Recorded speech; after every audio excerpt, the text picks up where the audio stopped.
સુરતમાં હત્યાની વધી રહેલી સતત ઘટના વચ્ચે ચોક બજાર પોલીસે કોઝવે પરના તાપી નદીના પાળા પાસેથી મળી આવેલી હત્યા કરેલી લાશનો ભેદ ઉકેલી કાઢી હત્યારા મિત્રને ઝડપી પાડ્યો હતો.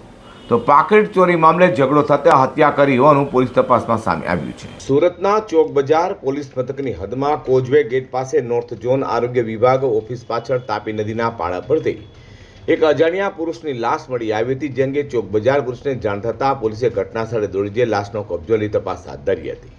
સુરત પોલીસ કમિશનર પંપસિંહ ગેહલોત, અધિક police commissioner sector Balram Meena, નાયબ police commissioner zone 3 Raghav Jain અને મદદનીશ પોલીસ કમિશનર ડિવિઝન RRIની સૂચના લઈને ચોક બજાર PI SD રાથડા અને સેકન્ડ PI A રાઠવાની ટીમ PSI VT ડોડિયાના માર્ગદર્શન હેઠળ તપાસમાં જોડાઈ હતી.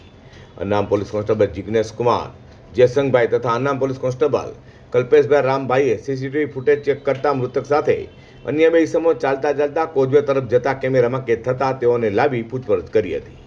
જેમાં મૃતકના મિત્રને વેડરોલ લક્ષ્મીનગરમાં રહેતા મુન્નો નાયકની કડક પૂછપરછ કરી હતી. તેમાં તેને જણાવ્યું હતું કે 17મી એપ્રિલના રોજ સાંજે કોઝવે ગેટ પાસે મૃતક ટુના અને મિત્ર રાજેન્દ્ર સાથે પાકીટ ચોરી બાબતે બોલાચાલીને ઝઘડો થતાં રાજેન્દ્ર ભીમસન ત્યાં નજીકમાં પડેલા સિમેન્ટના કપચાથી ટુના પ્રધાનના માથાના ભાગે અને શરીરે માર મારી હોય, જેથી તેઓને છૂટા પાડી ત્યાંથી જતો રહ્યો હતો.